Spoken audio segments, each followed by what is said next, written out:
ಮಂಗಳೂರಿನ ಕಂಕನಾಡಿ ನಗರ ಠಾಣೆಯಲ್ಲಿ 2019ರಲ್ಲಿ ದಾಖಲಾಗಿದ್ದ ಪ್ರಕರಣವೊಂದಕ್ಕೆ ಸಂಬಂಧಿಸಿ ವಿದೇಶದಲ್ಲಿ ತಲೆಮರೆಸಿಕೊಂಡಿದ್ದ ಆರೋಪಿ ಮುಂಬೈನ ಅಂಧೇರಿ ಪಶ್ಚಿಮ ನಿವಾಸಿ 63 ವರ್ಷದ ಅಶೋಕ್ ನಾರಾಯಣನ್ನ ಪೊಲೀಸರು ಬಂಧಿಸಿದ್ದಾರೆ.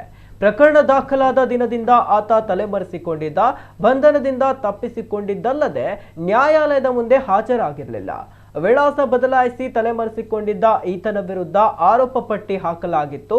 ತನಿಖೆಯ ಸಮಯದಲ್ಲಿ ಆರೋಪಿ ವಿದೇಶಕ್ಕೆ ಹೋಗಿದ್ದಾನೆ ಎಂದು ಪೊಲೀಸರಿಗೆ ತಿಳಿದು ಬಂದಿತ್ತು.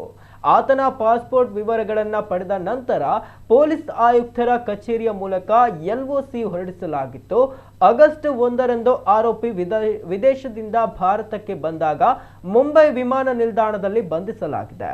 ಆಗಸ್ಟ್ 2ರಂದು ಕಂಕನಾಡಿ ಪಟ್ಟಣ ಪೊಲೀಸ್ ಠಾಣೆಯ ಸಿಬ್ಬಂದಿಗಳಾದ SI ಜಗದೀಶ್ ಮತ್ತು ಸಿಬ್ಬಂದಿ ರವಿಕುಮಾರ್ ಆರೋಪಿಯನ್ನ ವಶಕ್ಕೆ ಪಡೆದು ನ್ಯಾಯಾಲಯದ ಮುಂದೆ ಹಾಜರುಪಡಿಸಿದ್ದಾರೆ.